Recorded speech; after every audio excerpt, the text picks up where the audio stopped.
Laterite mining ద్వారా శాసనసభ speaker Ayyanna Patrudu అక్రమాలకు పాల్పడుతున్నారని వైసీపీ మాజీ ఎమ్మెల్యే పెట్ల ఉమాశంకర్ గణేష్ అనకాపల్లి జిల్లా కలెక్టరేట్ కు ఫిర్యాదు చేశారు. అక్రమ తవ్వకాల ద్వారా ఇటీవల ఆయన ఆదాయం మరింత పెరిగిందని ఫిర్యాదులో పేర్కొన్నారు. లాటరేట్ తవ్వకాలపై నేషనల్ గ్రీన్ ట్రిబ్యునల్లో కేసు నడుస్తోందని, అయినా నిబంధనలకు విరుద్ధంగా తవ్వకాలు సాగిస్తున్నారని ఆరోపించారు. కలెక్టర్ కు ఫిర్యాదు చేసినా ఆయనపై చర్యలు తీసుకోవడం లేదని మాజీ ఎమ్మెల్యే ఆవేదన వ్యక్తం చేశారు.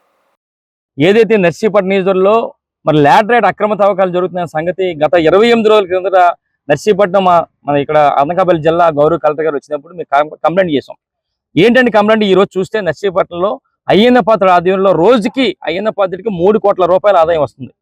దానికి కారణం కూడా చెప్తాను, ఎందుకంటే ఎక్కడ కూడా రూల్స్ పాటించకుండా అక్రమంగా రవాణా చేస్తున్నారన్న సంగతి గత 28వ తారీఖుని మేము గౌరవ మన కలెక్టర్ గారు కంప్లైంట్ చేసాం.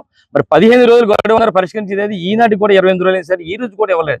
అంటే మేమేమంటున్నామంటే ఈ రోజు చూస్తే సుమారుగా ఆ రోజు చెప్పింది ఏంటంటే 13 రోజులు గొడవైంది. అక్కడ ఎటువంటి నిబంధనలు పాటించకుండా అక్కడ కంపల్సరీగా అక్కడ వే బ్రిడ్జ్ ఉండాలి. వే బ్రిడ్జ్ లేదు. ఆల్రెడీ ఎన్జిటిలో పెండింగ్ లో ఉంది కేసు. ఎన్జిటిలో పెండింగ్ లో ఉన్నప్పటికి కూడా మరి ఈ విధంగా చేస్తారు కార్యక్రమం. అందుకనే మేము గౌరవ ఇప్పుడు కలెక్టర్ గారిని కలిసాం. గతంలో కలెక్టర్ గారు కూడా ఎన్జిటి ఆదేశాల మేరకు ఒక సంయుక్త కమిటీ వేశారు. ఆ కమిటీలో గౌరవ కలెక్టర్ గారు కూడా ఈ రోడ్డు నిర్మాణం మరి అక్రమంగా దీని మీద వెళ్ళకూడదు ఎవరని చెప్పి ఒక కమిటీని కూడా సిఫార్సు చేశారని చెప్పాం.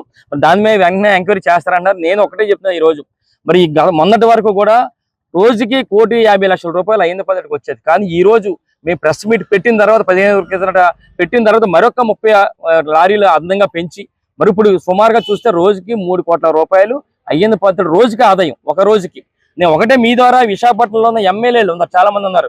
ఎమ్మెల్యేలకు ఒకటే సవాల్ ఇస్తున్నాను, మీకు ఎవరికైనా రోజుకి 3 కోట్ల రూపాయలు సంపాదించే దమ్ముందని చెప్పి అడుగుతాను. కానీ అయ్యన్న పాత్రుడు చింతకాల అయ్యన్న పాత్రుడికి రోజుకి 3 కోట్ల రూపాయలు సంపాదించే దమ్ముందని చెప్పి మరి మీ ద్వారా తెలియపరుస్తూ ఇప్పటికే చెప్పాం. ఇప్పటికైనా సరే కలెక్టర్ గారు దీని మీద స్పందించాలి. ఎందుకంటే సుమారుగా 28 రోజులు అయినప్పుడు కూడా సుమారుగా 60 కోట్ల రూపాయలు ఈ రోజుకి నిన్నటికి దోపిడీ అయినప్పటికి కూడా కలెక్టర్ గారు ఎందుకు స్పందించట్లేదో మాకు అర్థం కావట్లేదు. ఎందుకు మరి ఆ విధంగా చేస్తారో తెలియట్లేదు. అందుకని మేము కలెక్టర్ గారిని చూస్తున్నాం. మరికొద్ది రోజులు వేచి చూసి సరైన చర్యలు కానీ తీసుకోకపోతే మీ కోర్టుని ఆశ్రయిస్తామని చెప్పి మీ ద్వారా తెలియపరుస్తాం.